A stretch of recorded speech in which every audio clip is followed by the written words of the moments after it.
Hi everyone, I'm the Sandy of the Sandstorm. I was 24 when I started my company, and Sandstorm was my nickname in college. I was an art major, and I used to storm into everyone's dorm rooms to see who wanted to go out for last call. So that's who we've got today.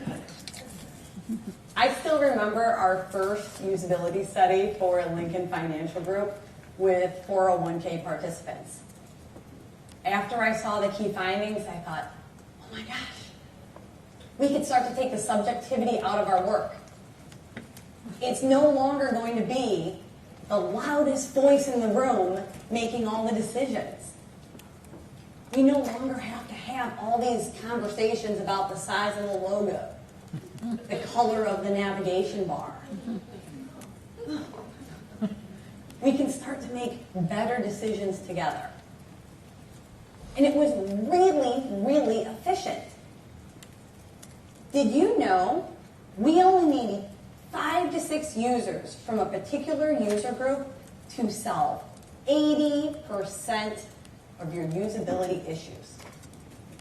5 to 6. This has been proven over and over again. If you look at this chart, you start to get diminishing returns after even 7 to 8. We've been in so many studies, by the 4th time we have a participant come in, we already know where they're going to fail. Here's the thing about humans.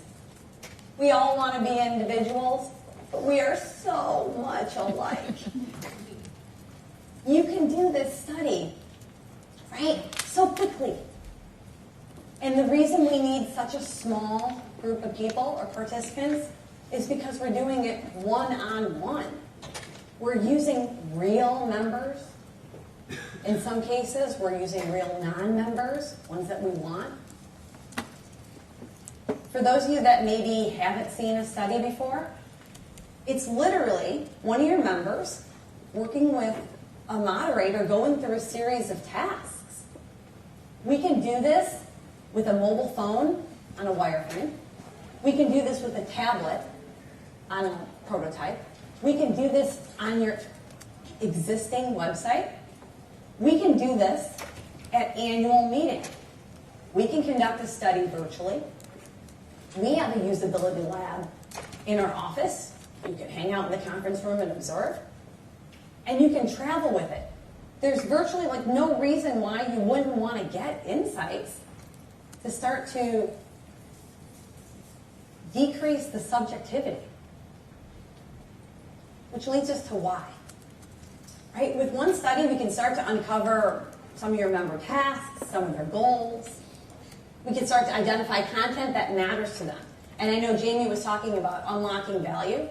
It very well could be that you've got members that are enjoying videos, or maybe they want more downloadable content, or maybe they're really looking for a podcast. Right? Start to talk to them a little bit. Ultimately, you can save money. If I could do this study before you actually develop anything, it's very much like a blueprint of a house. You don't like where the kitchen is, you can just simply move it in the blueprint stage. But once you start building, it's a lot of money to start shifting that around. So if you're looking to get this approved by the board or managing up, it can decrease those development costs.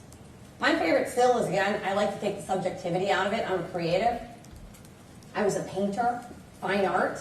Right? I live in a subjective world. And if I can use data to drive better business decisions, I'll take that every single time. So today, I want to play a little bit MBA, right? I'm going to go through 5 short case studies, a mix of associations and non-associations, that you guys can kind of take and say, hey, that might apply to me.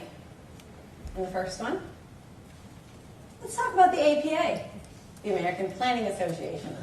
Oh, yeah. So we did a usability study, just 6 members. Again, I told you 5 to 6 users in order to uncover 80% of the problems. We often recruit 7 to 8 because you often have someone that can't show up, and then you get someone who's a dud. A dud is someone who maybe just doesn't speak when they're, or doesn't really participate in the study. And in this case, the example that I want to show today, we tested on their existing site. The reason we tested on their existing site is it was going to drive the innovation and the changes that we'd want to make on the redesign. So here's where we were. And one of the findings that we're going to talk about today was that the members thought the photos were fake. I don't understand why, right? It's stock photography. I get it. We all need to use stock photography. It's in all marketers' toolkits. However, this happened to be about the APA. And when the members were looking at it, they're like, that's not us. We don't know who these are. This feels inauthentic. This doesn't feel like us. So for the redesign, this is showing you now like an actual photo of the members wearing their lanyards with the sponsor. Your members want to see other members. And this is really simple, right? Bring in a great photographer. OrgSource happens to know one. Oh, wait, Jim was sitting there like 2 minutes ago. Find Jim Pearson. He's taking pictures, right? This is simple. This is inexpensive. Okay? Your members want to see themselves. And what I'm not saying is put member photos over everything. I'm not telling you to do that because members come and go, and you're going to find this awesome photo. You're going to try to put it on the homepage, and then they're not going to be a member anymore. And you're kidding, okay? But the real key finding is that your members want to see images of their peers. Please, please, please put them on the About and at least the membership sections when you're really starting to talk about those people. Take pictures at your events. Keep it fresh. It's a great way to keep it fresh and fun. And I know Sherry's mentioned with the org community, like their highest volume likes and activity is all around photos of you guys hanging out with you guys, right? The APA is not the only association that goes through this. We work with over 30 associations. We see this all the time. I might as well just call this a best practice. Oh, now I get to talk about ACG, the Association for Corporate Growth. So they've got a really interesting challenge as they've got 60 chapters. We interviewed both 5 members and 5 non-members. And what's important for ACG is they have big events. And a lot of their events, a huge percentage is actual non-members. And when I say events, they throw parties. Literally every day starts with a mimosa. Okay, it is not uncommon to find someone on the streets at 1:30 in the morning because they're not finished yet with the convention. Right? ACG throws big parties. So they have both members and non-members. Again, the 5 to 6 users per group. And similar scenario, in this case, we also tested on the existing site. I'm going to show you a portion of their homepage. Okay, so we all know, this is a gimme, too much content. Okay, and I know a lot of you got this, but that's not even what I'm going to talk about today. One of the key tasks that all of their membership wanted were to find their events. Their events are fun. Their events are where the business happens. And it was unanimous feedback, oh my God, I can't tell what city, what time, what type of event at any place because they just keep cramming in all of this content. If events are important to you, and events are a key component of your association, let me show you the after. This is one section of it. Feature some. Make it scannable. You can see the date, the time, the ability to register, where it's at. Now, please notice that we did not use a carousel. Everyone know what a carousel is? A giant image promoting an event, and you swipe, and you can fit 7, 10, 20 awesome things in that carousel, okay? The reason we didn't use a carousel is because it has been proven in all these studies that people gloss over it because they basically think it's a banner ad. And the reason associations are using the carousels is because everyone wants to put content in that same spot, so it seems totally fair. Everyone gets their 10% of time in that carousel, right?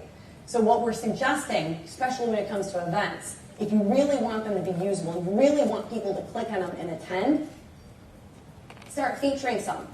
And then when you build out that event section,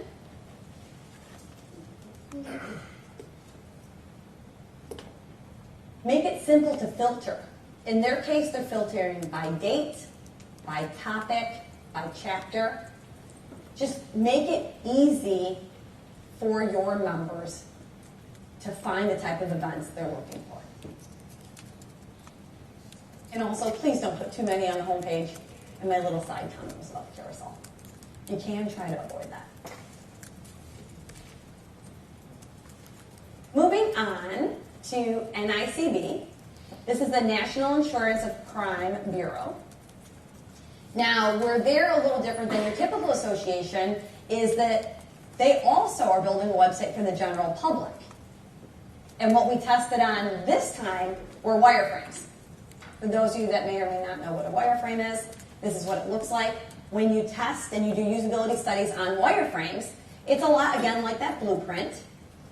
And what you're doing is you're testing terminology, you're testing content comprehension, you're testing can they find the kind of information they were looking for.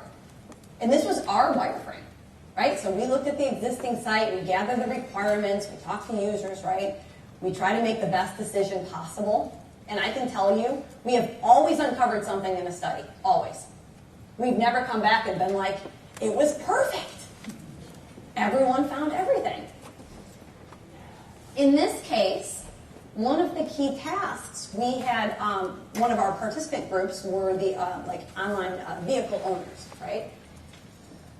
And they have a lot of content and information around preventing theft, preventing automobile theft. No one could find it, right? Where it was under the theft and fraud awareness.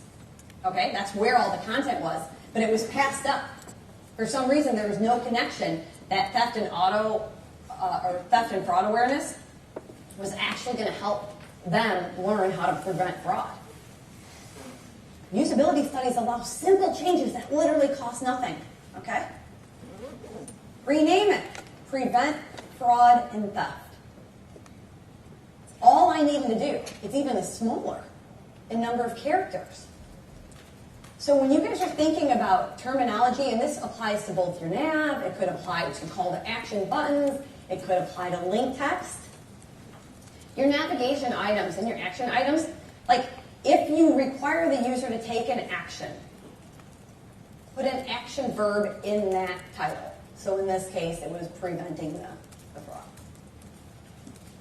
We've conducted over 3,000 UX research and usability studies.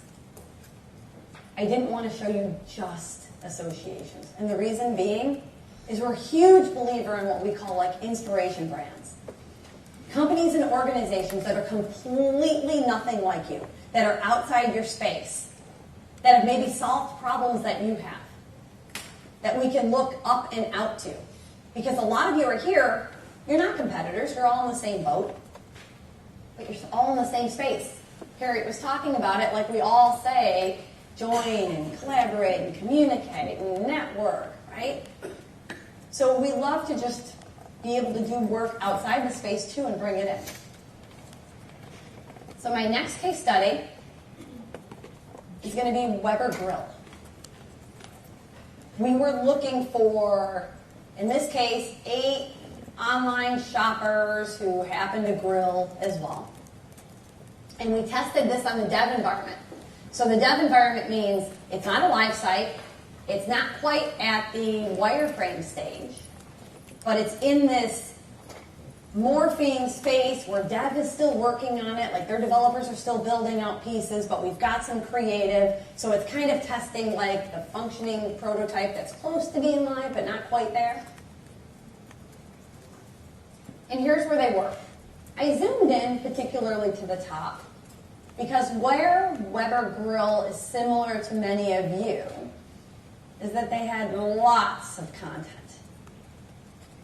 Thousands of pages. And they were working on how do I bucket this into different categories, and we had these long series of tasks that we were asking these shoppers to do. So in order to help the shoppers find their spaces and find what the content they were looking for, they did these great drop-down menus, right? And they had hidden kind of content around. And what happened? users didn't even understand, like they knew there were sections, but the users didn't understand like there's even a drop-down menu there at all, or that there's additional content to be found. So I'm going to show you like a really quick and easy solution. You see that little circle with a little, it's called a caret, right? By simply adding a visual cue to let the user know there's more content underneath because you have all this massive amount of content, that's all your users need, that little aided assist. People will miss content if there's no visual cue that there's more content available.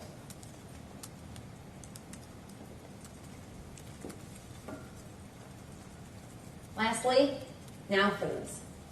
They're fantastic, family-owned manufacturer and distributor of vitamins, supplements. They've got pet care, skin care, athletic vitamins, right? So our group, again, we had 8. So what's really interesting about Weber and Now, because you know I only need 5 to 6 users, so we recruited 7 to 8, and in both cases, all 8 showed up. That's actually a rarity. When I was building this out, I was like, oh, that's odd. Everyone actually came up. Because often you have somebody leaving for one reason or another or can't make it. And what we did through this study, we tested the creative concepts. Again, when you're looking at usability studies, right, we're making sure that things function. I can test the wireframes, I can test the existing site, and we can even test the creative.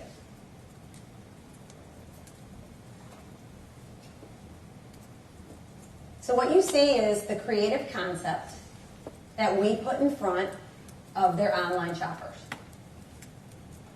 I'm going to zoom in a little.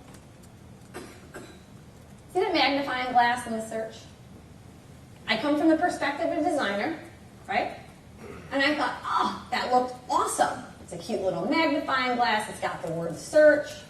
And I remember when they said, yeah, we're going to test the search. And I was like, test the search? Like, how is somebody possibly going to miss this, right? Again, that's why we test. Well, guess what? You know what happened? Everyone's like, I see that search is there, but where do I put the words? Huh? This is what they want. And I kid you not, I practiced this last night with my husband. And he's like, oh my God, I was trying to buy beef jerky the other day.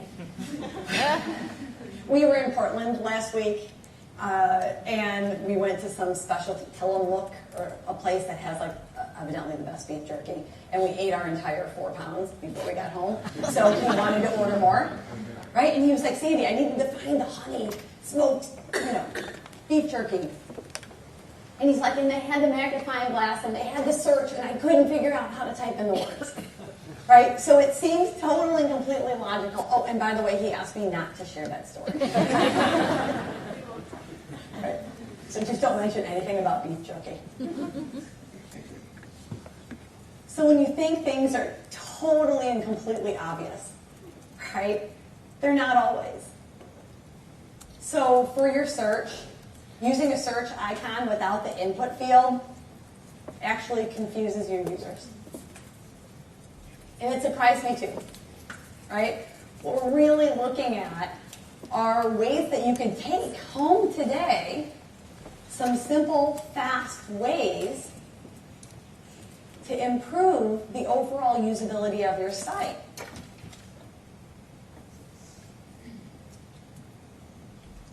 Innovation occurs when it's not about the loudest person in the room. Something as simple as a usability study can help everyone on your team start to think differently.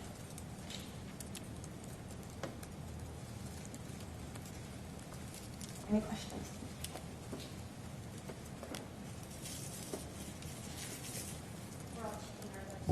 You are? Right in those notes. And if you do have a question, it would be great if you just say your name and organization so the folks online know who was asking that question. And as you're thinking about those questions, I will let the folks online know who gave some great questions in the previous session, and that was Harry Bodanovich, the Chief Marketing Officer of the American Planning Association, and Stuart Meyer, the CEO of the National Barbecue and Grilling Association. And I don't know if there's anybody else in that previous session, but those were our chief questionnaires. Any questions for Sandy? Yes. Sandy, I'm Andrew Calhoun with Calhoun Growth Strategies. The question I've got when you're talking about your 5 to 6 or Yes. you get lucky 8 people, how are you going to figure out that that's like a representative sample? How is that determined? Yep, that's a great question, Andrew. So what we're looking for is 5 to 6 users from a particular user group, right? So every organization can be different. It all depends on who are maybe your different personas or your different types of members, let's say.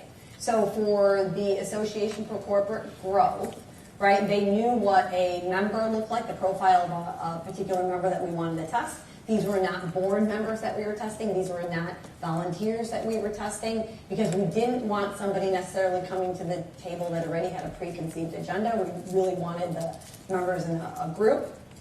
And we had specialized as well as having non-members. In some cases, I'll give you an example, for AT&T, we had parents, we had individuals, and we had small business owners. So you look very much like your 5 to 6 users in any particular user type group. For 401k participants, we had 2 different types of personas that we would test, if that helps. Yeah, my name's Sid Van Dam, and then just a quick question. So, I'm assuming that when they're doing this test, you're giving them some task, try to register for an event, try to create an account or something like that. How do you keep that from introducing bias as to how the site is functionally overall? So maybe they can walk through that one piece of the site isn't necessarily, like how do you touch the things that you're not really thinking about? Like how do you account for that bias? Like, okay, well we know we want to have a great online registration experience, for example, but the site usability might come in beyond that. Like is there an unstructured element to it? So the way like a traditional or a typical usability study would come into play is that the first maybe 5 to 10 minutes are open-ended questions, right? Just getting some general opinion of the site, right? And it all depends on what our goal is for this particular study. But if I was helping you to develop a format, first one is open-ended questions. The second part is often navigation expectations. What did you expect to find under each navigation item? Terminology is a huge thing that we uncover in usability studies. So you may have a main nav already or even a sub-nav in a particular section, and we'll go through piece by piece to say, what did you expect to find there? So we have no expectations there, right? We know what's under there, but we don't even lead with that. We want to know how they feel or what they think should be under there. And the third piece, which gets to even more of what you're asking, is task-based. So I think what you want to know is like, well, how are you making decisions on the tasks to ask? Because you might overmiss something else on the site. So we start with a task analysis. At a high level, what is it that you want your users to do, right? So if it's working within AMS, oh, did I just turn it off like you warned me? Okay. What are some of the key tasks that you want them to do in the AMS? What are some of the key tasks you want them to go to on your website? Like register for an event. So the task simply will be, you live in Boston and you want to register for an event. That's it. And then you let them go. You're not guiding them. You're not telling them to go to this particular page or that particular page. Another key task could be like, hey, can you renew your dues? That's it. And we're observing, where does somebody go when they renew their dues? Where do they think they're going to go when they renew their dues? So if you think of it strategically and prioritize the most important things that you want your users to accomplish, that actually drives the tasks, and that's where we start to uncover the insights. We don't always know where the insights are going to come from. Now, there are possibilities, and there are times that, so we have an insurance company, and we did a very specific study on the online quoting tool. So all we wanted to find out, not the whole site and all the rest of their tools, but if they're looking to get an online quote, and this happens to be a heavy mobile use, so we did just mobile online quote, we were able to dig even further and further and further in. So you can do usability studies every 2 months or so. Right? You could be testing different components of the site, or you could say, hey, I need to start small. I need to start somewhere. Let's get some basic usability out of the way. And then there's some upfront piece of that, I guess, where, I mean, we know obviously the revenue generating things like registering your event, joining online, those types of things. But Right. what are you doing? What do you recommend for the things that maybe you don't know about? Are you looking at like where they typing into the search box, or maybe they're looking for something, maybe they're not looking to join. Maybe they're looking for, like in that crime site, they're looking for that information. What are the tools and techniques you use to establish what that is? Yep. So I would say that think of a usability study as generally task-based. Then UX research is open-ended questions. So I think you're thinking like, hey, for me to uncover and discover needs and wants and behaviors and motivation, that's that upfront open-ended questions to start to get a feel for who they are. And you can even do a study that's not task-based at all, that we would call user research, where it can help you define those personas. So in the world of UX, you have this qualitative, open-ended, let me get to know you, your motivations, behaviors, that human side, why are they here, what do they really want? And then the usability study side of things is task-based. I tried to get them to do this, they were able to pass, they were able to fail, they went here instead, they didn't understand this term. So I think you're thinking of UX as a whole bucket, which is great, and you've got questions on both sides. You've almost got the pre-work of, I really need to understand my users, so I can then decide which groups they go in, so then I can decide what to test. Great. Great. Thanks, Sandy. Thank you, Sherry. Thank you, everyone.